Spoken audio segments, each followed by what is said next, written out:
질의해 주십시오. 예, 정의당 박원석 의원입니다. 관세청장님, 예. 지난 청감사 때 이 국정망연합회 자회사 K씨넷 여기에 관세청에 일감도 몰리고 또 전직 관세청 고위공직자들이 이쪽으로 이동해서 일종의 이제 전관 예우 받고 있는 문제 지적을 했습니다. 저는 이거 감사원 감사가 여전히 필요하다고 보는데, 당시 청장님께서는 조달청을 통해서 공개 입찰한 거기 때문에 일감 몰아주기나 특혜가 아니다 말씀을 하셨는데, 제가 지난번 감사 때도 지적을 했지만 용역과제가 정해지고 나면 세부 과업수행계획서 이거 관세청에서 제시하지 않습니까? 뿐만 아니라 낙찰자 선정에 절대적인 영향을 미치는 이 기술 영향력 평가 관세청이 채점합니다. 무슨 얘기냐면 문제도 내고 채점도 관세청이 하는 거예요. 이 구조에서 K씨넷이 이 일감을 싹쓸이 한 겁니다. 근데 이게 정상적인 입찰이라고 얘기하시면 이건 국민들이 오해를 불식킬 수 없는 말씀이고요. 이거 어떻게 하실 겁니까? 예, 지난번 감사 때도 위원님께서 지적 말씀이 계셨습니다만은, K씨넷이 국정망연합회 100% 자회사로 이제 설립이 돼가지고, 비영리법인으로 이제 되어 있습니다. 그래서, 지금 위원님 지적하신 대로, 여러 가지 용역이라든지 그런 측면에서, 대부분이 K씨넷이 입찰을 통해 가지고 낙찰받은 것은 사실입니다. 그래서 비영리법인 자회사 설립 구조로 인해 가지고 여러 가지 일감을 몰아받는 그런 측면에서의 오해 소지, 또 여러 가지 운영 과정에서의 문제점, 이런 것을 종합적으로 해결할 수 있는 방안을 검토를 하겠습니다. 그 방안의 하나로 여러 가지 재무 구조를 완전히 단절시킨다든지 국정망하고 하는 그런 것을 검토를 해서 지금 위원님이 걱정하시는 그런 우려가 불식되도록 그렇게 하겠습니다. 국정농업연합회가 갖고 있는 K씨넷 지분 지금 100% 갖고 있죠. 그렇습니다. 이거 지분 구조 해소하세요. 예, 그래야 이런 오해가 안 생깁니다. 예, 그렇게 그 로드맵 마련하시겠어요? 예, 검토해가지고 보고를 하겠습니다. 다음 업무 보고 때까지 예. 업무 보고 전에 예. 그 로드맵 만들어서 다시 예. 한번 보고를 해주십시오. 예, 그래 하겠습니다. 국세청장님, 간단한 사항인데요. 지난번 본청 감사 때 삼성 출신 이철행 씨가 국세청 개방형 고위공직자 정보관리관으로 있으면서 차세대 국세행정 통합 전산망을 본인이 설계하고 본인이 기획하고 그 뒤에 다시 삼성 SDS로 가서 올해 그와 관련된 2천억대 용역을 수주한 문제점 지적했을 때 답변을 어떻게 하셨냐면, 그거는 이철행 국장이 있을 때 한 게 아니고 그 후임 국장 때 기획을 한 거다. 아닙니다. 제가 인터뷰 2개를 찾아왔어요. 제가 지금 전달해 드릴 테니까 보시고, 이건 시간이 없으니까 오후 검사 때 다시 확인하겠습니다. 이분이 스스로 자신의 업적으로 차세대 국세행정 통합 전산망을 준비하고 있는 걸 자랑하고 계세요. 이거 제대로 해명 안 되면 그냥 넘어갈 수 없는 문제입니다. 오후 때 답변해 주시고요. 국세청장님, 2009년 2월에 서울지방국세청 조사 1국에서 그리고 2009년 11월에 서울지방국세청 조사 4국에서 동양그룹 계열사 6곳에 대한 세무조사 실시했죠. 제가 누누이 말씀드렸습니다만은 개별 납세자 관련 사항이라는 점을 이해해 주시면 고맙겠습니다. 자, 당시 조사 1국이 2009년 2월부터 정기 세무조사를 한 뒤에 2009년 11월에는 조사 4국이 특별 세무조사에 들어가서 2010년 2월까지 조사를 했습니다. 조사 결과가 어떻게 나올까, 어떤 조치 취했습니까?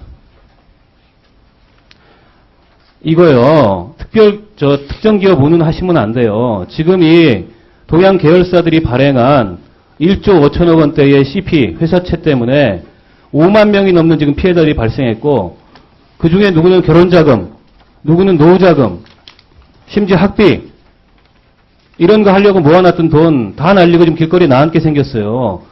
근데 여기다 한가하게 특정 기업 세무조사에 대해서 말할 수 없다 이렇게 얘기하시면 곤란하다는 겁니다. 당시에 세무조사가 불철저했던 것이 오늘날 이 사태의 원인이 됐을 수도 있습니다. 그 점 감안해서 답변을 하세요. 제가 동양세무조사 관련해서 2010년 1월 7일에 국세청 조사 4국이 작성한 조사 진행 보고서를 입수를 했습니다. 이거 들고 왔어요. 이 문서 아시죠? 좀 띄워주세요. 자, 저기 저 앞에 PT로 올라가 있습니다. 당시 조사 사업에서 작성한 문서 보니까 국세청이 파악한 주요 혐의 내용이 다 나와 있습니다. 다음 슬라이드 좀 보여주세요. 자, 해외 자회사에 이용한 은닉자금 2,345억 원 조성 혐의, 업무 무관 가지급금 및 인정이자 468억 원, ABS 임차료 부당행위 계산 부인 313억 원, 미국계 펀드인 PK2의 이자 비용 과다 요출 236억 원. 이거는 정기 세무조사 결과 파악한 혐의 내용입니다. 다음 거 보여주세요. 저건 11월부터 진행한 특별 세무조사 결과 알아낸 내용도 이 보고서에 담겨 있습니다. 해외 투자와 해외 투자 회사 현황 및 손실 규모 3,900억 원을 파악해서 그게 장부상 투자 손실액의 실제 손실 여부를 검토 중이다. 주식 수합 거래 등을 통한 비자금 조성 사용 25억 원 확인. PK2가 참여한 이 펜지아 펀드 차입이자 과대 계상 혐의 등으로 2,210억 원. 현재현 회장 허위 기부금 영수증에 대한 부당공제 혐의 등 60억 원. 이게 지금 국세청이 당시에 파악했던 동양그룹의 탈세 혐의 그리고 비자금 조성 혐의입니다. 세부 내용들에 대해서 다 말씀드릴 수 있지만 시간이 없기 때문에 그 점은 생략하겠습니다. 여기에 대해서 지금 제가 비자금 규모를 계산해 보니까 무려 7천억 원대의 혐의를 두고 세무조사를 진행했습니다. 어떤 조치 취하셨습니까? 세무조사를 함에 있어서는 이제 사전에 혐의 분석을 합니다만 세무조사 결과와는 차이가 왕왕 발생하고 있다는 점을 말씀드립니다. 물론 그 차이가 있을 수 있다는 건 압니다. 어떤 결과가 나왔고 어떤 조치 취했습니까? 오늘 언론 보도에 보면 150억 원 추징했다. 이런 보도가 나왔는데 맞습니까? 법과 원칙에 따라서 과세한 것으로 알고 있습니다. 제가 앞서도 말씀드렸듯이 그렇게 답변할 사안 아니라고요. 지금 5만 명이 동양그룹의 이 사기 회사채 발행 사건으로 갖고 있던 돈 다 털리고 길거리에 나왔고 그 원성이 하늘을 찌르고 있습니다. 이 사안에 대해 법과 원칙에 따라서 합당한 처리했고 이렇게 답변을 하세요. 제가 보니까 당시에 이거 조세범칙 사건으로 조사 안 했지 않습니까? 조세범칙 사건 조사심의위원회 안건 안 올라왔습니다. 검찰 고발도 안 했습니다. 자, 조세범칙 사건으로 다루지도 않았고 검찰 고발도 안 했고 추징했다지만 동양 계열사들의 공시 내용을 확인해 보니까 추징세액도 안 뜹니다. 그 얘기는 뭐냐면 자본금에 비해서 굉장히 과소한 세금 추징을 했거나 추징을 안 했거나 둘 중 하나입니다. 이 세 가지 이외에 설득을 한번 해서요. 무슨 합당한 조치가 있었습니까? 어떤 합당한 조치요? 제가 말씀드렸지 않습니까? 오늘날 동양 사태의 원인일 수도 있다고요. 그 합당한 조치가 뭡니까? 예시를 해보세요. 그것 이외에 합당한 조치라는 게 7천억 원대 비자금 조성 혐의를 두고 수사를 했는데 검찰 고발도 안 하고 조세범칙 사건으로 다루지도 않고 추징도 얼마 하지 않은 것 같아 보이는데 그 이외에 합당한 조치라는 게 도대체 뭡니까? 얘기해보세요. 앞서서 이제 혐의 분석 내용과 실제 상황과는 이제 차이가 있을 수 있다는 점을 말씀드렸고요. 그리고 세수 추징 규모나 이런 것만이 범칙 조사로 실시하는 그 기준이 아니라는 점을 말씀드립니다. 자, 당시에 국세청 직원이 참다 못해서 2011년 3월에 검찰과 감사원, 국민권익위원회 진정서를 제출합니다.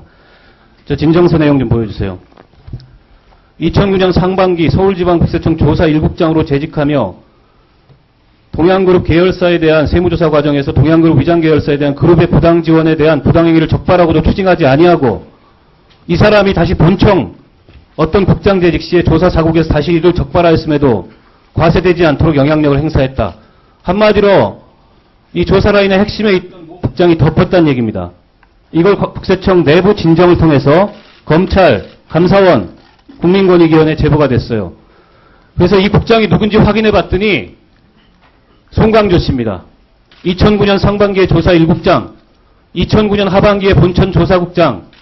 이분 누굽니까? 얼마 전 CJ 비자금 관련해서 검찰 수사받고 서울청장하다 불명예 퇴직한 사람입니다. 당시에 국세청 차장 잘 아시듯이 전근표 씨하고 같이 구속되어 있는 허병익 씨입니다. 그리고 당시에 서울청 계시는 분들, 지금 이 자리에 계신 분들도 꽤 있습니다. 당시에 이 사건을 두고 국세청 내부에서 이런 진정이 나갔는데 어떤 합당한 조치가 있었다고 얘기하시는 겁니까? 지금이요, 10월 25일 날 서울청 압수수색 당한 거 아시죠?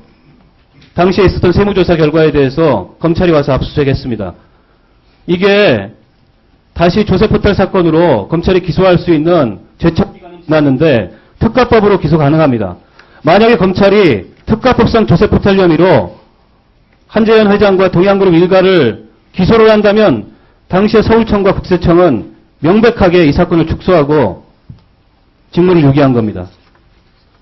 다시는 이런 불행한 사태가 일어나서는 안 되는데 지금 그럴 가능성이 매우 농후합니다. 그러니까 이 자리에서 분명하게 설득력 있게 말씀을 해보세요. 그 세무조사 끝나면 조사 종결보고서 나오죠. 그 조사 종결보고서 국회 기자위원들한테 비공개로 열람시켜 주십시오. 청장님 말씀해보세요. 비공개 열람시켜 줄 수 있으세요? 공개 열람은 안 되기 때문에 언론 비보도를 전제로 의원들 설득하기 위해서 비공개 열람시켜 주십시오. 그래야 국세청이 합당한 조치를 취했다는 것을 눈으로 확인하고 설득할 수 있을 거 아닙니까? 시켜주시겠어요? 지금 확정되지 않은 그 구체적인 사안과 관련해서 이제 특정인이 거론되는 부분들은 좀 신중해야 된다고 하는 생각을 지금 답변을 해주세요. 비공개로 조사 종결 보고서 확인시켜 주시겠냐고요. 지금 주신 말씀은 저희가 신속히 검토해서 말씀드리도록 하겠습니다. 오후 질의 때까지 조사 종결 보고서 확인시켜 줄 건지 답변 주십시오. 만약 그거 확인시켜 주지 못한다면 이 사건 이대로 넘어갈 수 없습니다. 무려 5만 명이 지금 동양그룹의 사기 사건 때문에 길거리 나앉게 생기고 가진 돈 다 털렸는데 특정 기업 세무조사 결과 운운하면서 무마할 수 있는 사안이 아니에요. 검찰이 압수수색까지 했습니다. CJ 사건 관련해서도 국세청 압수수색 당했잖아요. 얼마 전에. 뭡니까 이게 도대체. 이거 만약에 납득할 수 있는 이 조사 결과 확인 안 시켜주시면 감사원 감사위원회 의결로 가야 됩니다. 이상입니다.